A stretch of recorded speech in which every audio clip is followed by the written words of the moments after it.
नमस्कार आप सभी का। मेरा नाम है गगनप्रीत कौर और आप सबका हमारे YouTube चैनल द ऑटरिंग पे स्वागत है। मोदी कैबिनेट रीशफल मीट यानी कि मोदी कैबिनेट का विस्तार।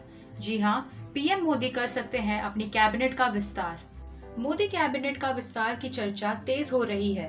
बताया जा रहा है कि प्रधानमंत्री नरेंद्र मोदी ने अपनी टीम फाइनल कर ली है। प्रधानमंत्री नरेंद्र मोदी के स्पेशल 24 कौन है?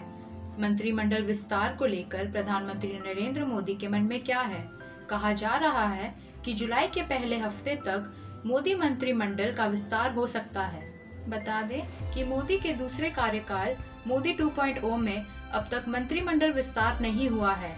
वहीं मोदी के मंत्रिमंडल में 24 नए चेहरे के शामिल होने की चर्चा है। माना जा रहा है कि जिन राज्यों में अगले साल यानी कि 2022 में विधानसभा चुनाव होने हैं, उन राज्यों में सोशल इंजीनियरिंग को ध्यान में रखते हुए मंत्रिमंडल में तरजीह दी जाएगी। इसके अलावा क्षेत्रीय दलों के नेताओं को मंत्रिपरिषद में शामिल एनडीए के कुनबा भी बढ़ाने की तैयारी है। 30 जून को मंत्रिमंडल का विस्तार हो सकता है। हाल के दिनों में मंत्रिमंडल विस्तार को लेकर सरकार और संगठन के बीच कई दिनों तक लंबी बैठकें हुई, जिसमें मौजूदा मंत्रियों के कामकाज की समीक्षा की गई, जबकि नए चेहरों के यचन पर भी विचार किया गया। मंत्रिमंडल में दो बातों का विशेष ख्याल रखा गया। पहला, 2022 में उत्तर प्रदेश समेत 6 राज्यों में होने वाला विधानसभा चुनाव। दूसरा, एनडीए के कुनबे को बढ़ाने पर जोर। माना जा रहा है कि उत्तर प्रदेश से 3, उत्तराखंड से 1, हिमाचल प्रदेश से 1, गोवा से 1, गुजरात से 1 और पंजाब से 1 नए चेहरों को केंद्रीय मंत्रिमंडल में शामिल होने का मौका मिल सकता है, जबकि क्षेत्रीय दलों को भी साधने की तैयारी की गई है। अब जान लेते हैं किन चेहरों को मिल सकता है मौका।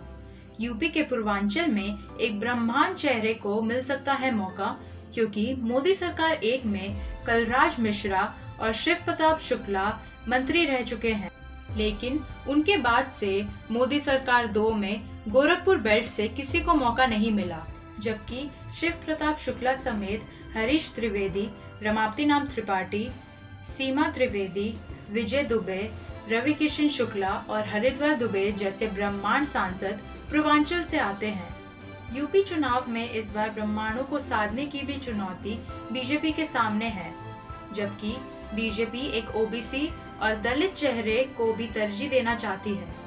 ऐसे में पार्टी ओबीसी चेहरे के रूप में बांदा से सांसद आरके सिंह पटेल, एसपी बघेल और रेखा वर्मा में से किसी एक पर दाव लगा सकती है, जबकि दलित चेहरे के लिए पूर्व आईपीएस और दलित नेता ब्रजलाल, विनोद सोमकार और बीपी सरोज में से किसी एक की लॉटरी लग सकती है। यूपी में 2 क्षेत्रीय दल, अपना दल और निषाद पार्टी के एक नेता को भी कैबिनेट में शामिल किया जाएगा। ऐसा हुआ तो अनुप्रिया पटेल और परवीन निषाद को भी केंद्रीय मंत्रिमंडल में शामिल किया जाएगा। इससे न केवल ओबीसी में वोटर्स की पकड़ मजबूत होगी, बल्कि एनडीए का कुनबा भी बढ़ेगा। इसी तरह उत्तराखंड से अनिल बलूनी या अजय टमटा में से किसी एक को केंद्रीय मंत्रिमंडल में शामिल किया जाएगा। पंजाब से दलित नेता केंद्र सरकार में राज्य मंत्री सोमनाथ को प्रमोशन मिल सकता है। एमपी से ज्योतिरादित्य सिंधिया, छत्तीसगढ़ से रमन सिंह या सरोज पांडे में से किसी एक को कैबिनेट में शामिल किया जा सकता है। पश्चिम बंगाल से निरीश प्रामाणिक या दिलीप घोष, हिमाचल प्रदेश से मंत्रिमंडल में शामिल अनुराग ठाकुर को प्रमोट कर स्वतंत्र प्रभाव दिया जा सकता है। असम से पूर्व मुख्यमंत्री सबरनाथ सोनोवाल को केंद्र कैबिनेट में शामिल किया जा सकता है। तो ये चेहरे केंद्रीय मंत्रिमंडल में शामिल हो सकते हैं।